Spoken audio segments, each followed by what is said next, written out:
Olá, galera do 7º ano do Ensino Fundamental, aqui é a professora Nayara, da disciplina de Ciências, e nós vamos continuar com o Plano de Estudos Tutorados, o PET, volume 5.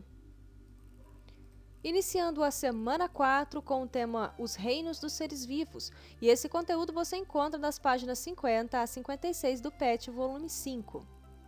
Os seres vivos estão agrupados em 5 grandes reinos.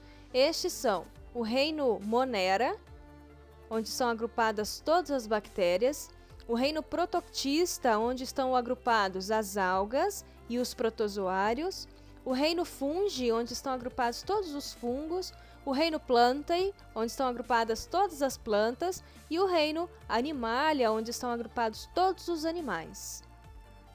Vamos conhecer agora como foram criados e desenvolvidos os 5 grandes reinos ao longo da história. Como estudamos na primeira semana, a classificação dos seres vivos sempre foi pensada e bastante modificada ao longo do tempo, desde os tempos de Aristóteles e Teofrasto, que classificaram plantas e animais. Então, naquela época, os seres vivos eram agrupados em 2 grupos, né? Os animais e as plantas. E os animais eram divididos entre animais com sangue e sem sangue, que seriam os insetos e outros animais menores. E as plantas eram divididas em ervas, arbustos e árvores. Inicialmente, com base em observações macroscópicas e hábitos de vida, os seres foram separados em reino animal e vegetal por Linneu, no século XVIII. Linneu era fixista, isso é, ele não levava em conta aspectos evolutivos em sua classificação, que era baseada na estrutura e anatomia dos seres vivos. Então, Linneu desenvolveu um pouco mais esse sistema de classificação dos seres vivos, né, criando a taxonomia, e dentro das primeiras ideias de classificação dos seres vivos de Linneu, os organismos eram divididos em 2 reinos, animal e vegetal. E todas as características que eram consideradas, né, para a classificação desses organismos, dentro da concepção de Linneu, eram características morfológicas, né, características que podiam ser observadas, e então os organismos eram classificados de acordo com os seus níveis de semelhança. Com a invenção do microscópio, seres unicelulares foram visualizados. Algas, fungos e bactérias foram agrupados no reino vegetal e os protozoários no reino animal. Então, os sistemas de classificação dos seres vivos anteriores à invenção do microscópio só levavam em consideração organismos grandes, né, que poderiam ser visualizados a olho nu, porque até então as pessoas nem imaginavam que existia um mundo microscópico cheio de organismos, né, cheio de biodiversidade. Mas após a invenção dessa importante ferramenta do microscópio, foi possível então conhecer, né, estes organismos unicelulares, esses organismos microscópicos, e eles foram então agrupados também nos reinos, né, de classificação dos seres vivos que existiam até então, o reino vegetal e animal. Então, as algas, fungos e bactérias foram agrupados juntamente com as plantas no reino vegetal, enquanto que os protozoários foram agrupados juntamente com os animais no reino animal. No século XIX, foi criado um terceiro reino, o reino protista, por Ernst Haeckel, que incluía as bactérias, os protozoários e os fungos. Então, no século XIX, esse cientista, né, o Ernst Haeckel, criou um terceiro reino, o chamado reino protista, e nele foi agrupado bactérias, protozoários e os fungos. Aqui nós temos uma imagem, né, de alguns protozoários registrados por ele durante suas pesquisas. No século XX, graças a modernos microscópios eletrônicos e técnicas bioquímicas, foi permitido descobrir outras características celulares, e Herbert Kupperle propôs o sistema de classificação de 4 reinos, separando as bactérias em um reino à parte. Então, no século XX, foi criado um 4º reino, né, o reino Monera, onde as bactérias foram agrupadas, né, separadamente, porque com a invenção, né, de microscópicos mais modernos, o desenvolvimento dessa tecnologia, né, com o surgimento de microscópios mais modernos, foi possível conhecer melhor as estruturas das bactérias, né, seu modo de vida, e então decidiu-se criar um novo grupo, porque elas são organismos diferentes, né, existem características muito específicas a este grupo, né, das bactérias, então por isso foi criado um reino específico para elas. Em 1969, Robert Whittaker aprimorou o sistema de classificação de Cooperland e criou o quinto reino independente para os fungos. Então, até antes de Robert Whittaker, né, existiam apenas 4 reinos: o reino Monera, agrupando as bactérias; o reino Protista, né, com os protozoários e os fungos; o reino Plantae, agrupando as plantas e as algas; e o reino Animal, agrupando os animais. Então, Whittaker sugeriu a criação de um quinto reino para agrupar os fungos, né, porque foi percebido que os fungos são outro tipo de organismo, possuem características específicas, né, e por isso eles mereciam um reino apenas para eles. No sistema de Whittaker, todos os seres vivos foram classificados como pertencendo a um dos 5 reinos. Mais tarde, o grupo protista teve seu nome alterado para protoctista, passando a agrupar todas as algas, tanto uni quanto pluricelulares. Então, as algas que estavam agrupadas junto com as plantas no reino Plantae passaram para o grupo protista, né, que por isso teve seu nome alterado para protoctista. A mudança de denominação do reino protista para protoctista ocorreu na década de 1980 e foi proposta por Margulis e Schwartz, 2 pesquisadoras.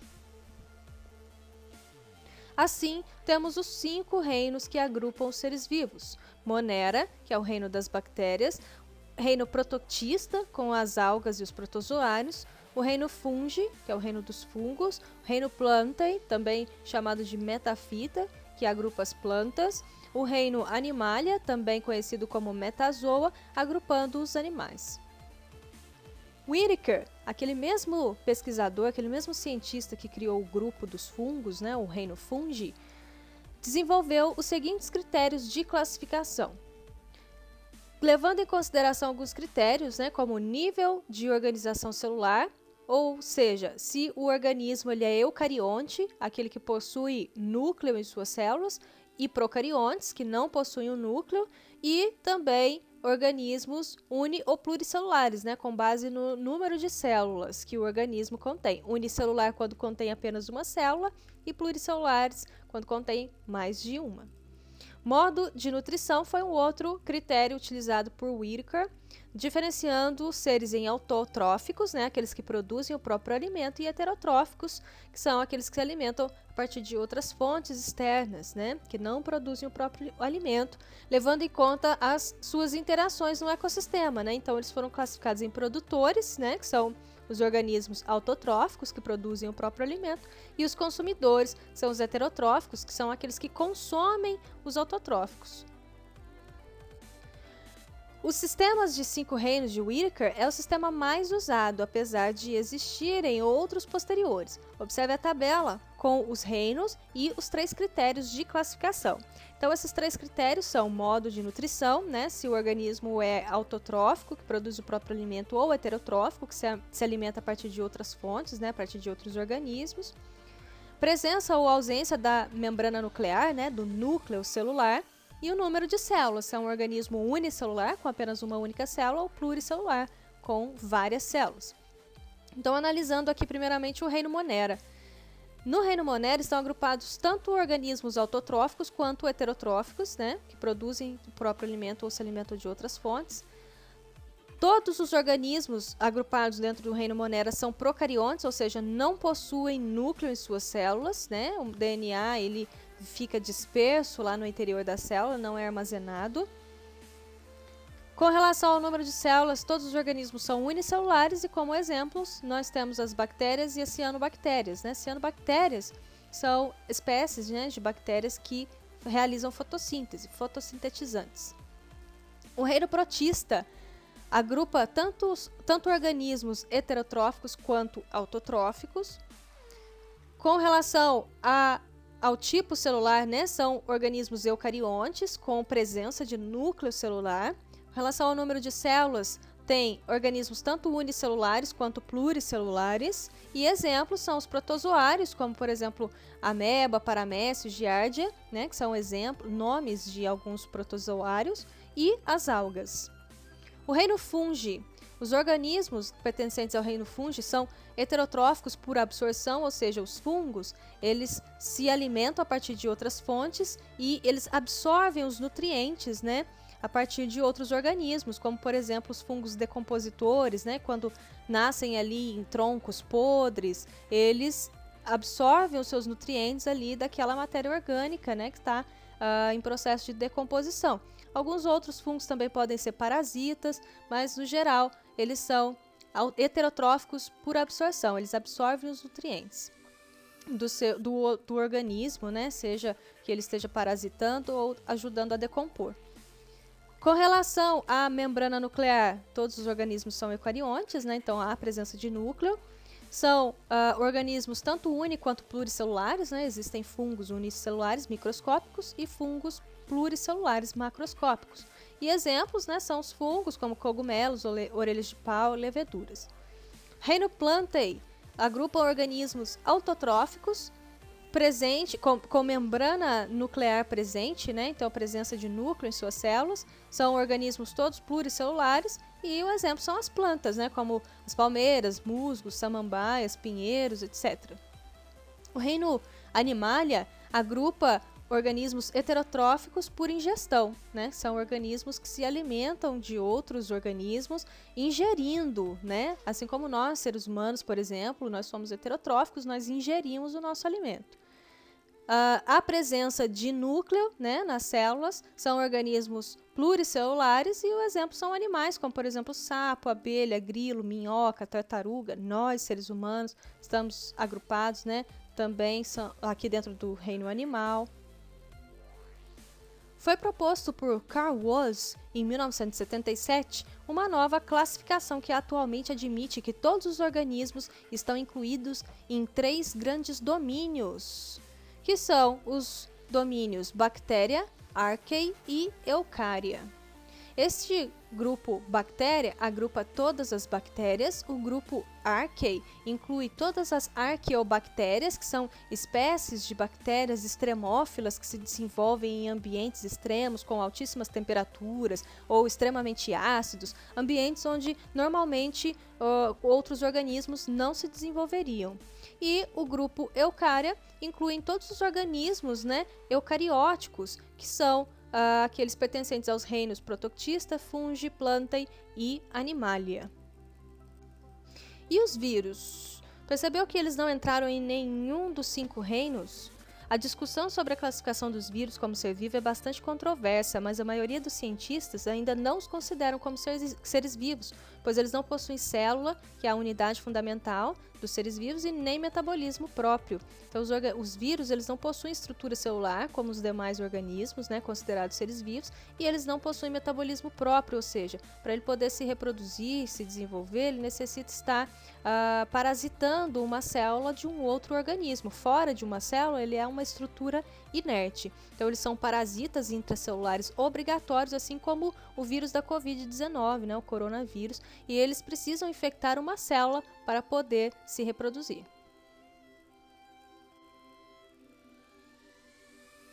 Iniciando as atividades da semana 4 PET volume 5, número 1. A classificação de Whittaker divide os seres vivos em 5 reinos. Com base nos estudos da semana, responda no caderno. Letra A. Cite características do reino vegetal referente aos critérios modo de nutrição e número de células. Então, de acordo com aquela tabela, né, que nós vimos ali no material, nós conseguimos localizar, né, os critérios do reino vegetal como sendo organismos autótrofos, né, autotróficos e pluricelulares. Letra B. Liste quais seres vivos pertencem ao reino Monera. São as bactérias. Letra C. Enumere características comuns a fungos e protistas. Então, os fungos, né, e os protistas, eles têm em comum as características, né, de serem unicelulares, né, possuem apenas algumas células, pelo menos alguns fungos, né, e todos os protistas. Alguns podem ser parasitas, né, tanto fungos quanto protozoários, algumas espécies são parasitas, e alguns podem ser decompositores, tanto protozoários como fungos, algumas espécies são decompositoras. 2. Descreva como a evolução da tecnologia contribuiu na classificação dos seres vivos. Com a evolução da tecnologia, surgiram novos equipamentos, como microscópios, que possibilitaram a visualização de inúmeros organismos microscópicos, bem como seu estudo. Conhecendo mais a fundo as estruturas e o comportamento desses organismos, foi possível desenvolver novos critérios mais elaborados para a organização desses seres vivos. Número 3. São organismos pertencentes ao reino protista. Letra A, bactérias e fungos. Letra B, protozoários e algas. Letra C, animais protozoários. Letra D, somente protozoários. Então a resposta correta é a letra B, protozoários e algas. 4. Analise as afirmativas abaixo e indique a que possui representantes de seres vivos com base nos seguintes critérios: eucariontes, pluri- ou unicelulares e heterotróficos por absorção. Letra A, nós temos o coqueiro e o musgo. Todos esses dois representantes aqui, né, são eucariontes, ou seja, possuem núcleo nas suas células. Pluri- ou unicelulares, não, tanto coqueiros quanto o musgo são representantes do reino planta, e nós sabemos que nesse grupo, né, nesse reino, todos os organismos são pluricelulares, então nós podemos descartar a letra A. Letra B, bactéria e cogumelo. Bactérias são organismos procariontes, né? São os únicos organismos procariontes que não possuem núcleo em suas células. Então a gente pode já descartar também de cara, né, a alternativa B, pois as bactérias não conseguem se encaixar nesse critério. Letra C, cogumelo e levedura. Os cogumelos são organismos eucariontes, né? Os fungos, tanto cogumelos quanto levedura, são fungos, então eles são organismos eucariontes. Eles podem ser tanto pluri- quanto unicelulares, existem fungos pluricelulares e fungos unicelulares, e eles são heterotróficos por absorção, eles absorvem o seu nutriente. Então, resposta correta, letra C, cogumelo e levedura. 5. Observe o esquema atual de 3 domínios e responda no caderno. Então, nós temos aqui os 3 domínios sendo representados nesse esquema, né? O domínio bactéria, o domínio archaea e o domínio eucária. E tem uma observação aqui, né? Esse sistema ele traz 6 reinos. Aí vocês vão se perguntar, mas nós não estudamos 5 reinos? O sistema de 5 reinos foi o sistema criado por Whittaker, né? Como nós vimos, e ele é o mais amplamente difundido, divulgado e aceito. Mas como nós vimos também durante a leitura do material, após esse sistema de Whittaker foram criados e desenvolvidos outros sistemas, né? Mas o de Whittaker é o mais difundido. Então vamos responder as questões, né? Logo em seguida nós vamos responder as 3 alternativas A, B e C. Letra A. Identifique o maior domínio e cite os reinos que pertencem a ele. Então o maior domínio é o eucária, né? Agrupando os reinos protoctista, fungi, planta e animalia, ou seja, todos os organismos eucarióticos com presença de núcleo em suas células. Letra B. Pesquise sobre as arqueobactérias e responda: em que ambiente elas são encontradas? As arqueobactérias são também conhecidas como bactérias extremófilas e elas são localizadas em ambientes extremos onde nenhum outro organismo sobreviveria, como locais com altíssimas temperaturas ou baixíssimas temperaturas, locais extremamente ou muito pouco ácidos ou locais com altos índices de sal, etc. Letra C. Explique por que os vírus não se enquadram em nenhum dos reinos dos seres vivos. Os vírus eles não possuem estrutura celular nem metabolismo próprio, ou seja, eles precisam estar parasitando obrigatoriamente uma célula para poder se desenvolver, né? Fora da célula ele é uma estrutura inerte. Por isso a maioria dos cientistas não o consideram ser vivo. Bom, pessoal, então chegamos ao fim de mais uma semana. Essa foi a 4ª e última semana do PET Volume 5. Eu espero que vocês acompanhem as aulas e as explicações, façam as atividades no caderno ou no PET impresso e preencham os formulários para que eu possa receber e registrar as atividades de vocês. Caso tenham dúvidas ou precisem de ajuda, é só me procurar, estou sempre disponível lá nos grupos do WhatsApp, é só me mandar uma mensagem. Então eu vou ficando por aqui, abraços e até a próxima. Tchau, tchau!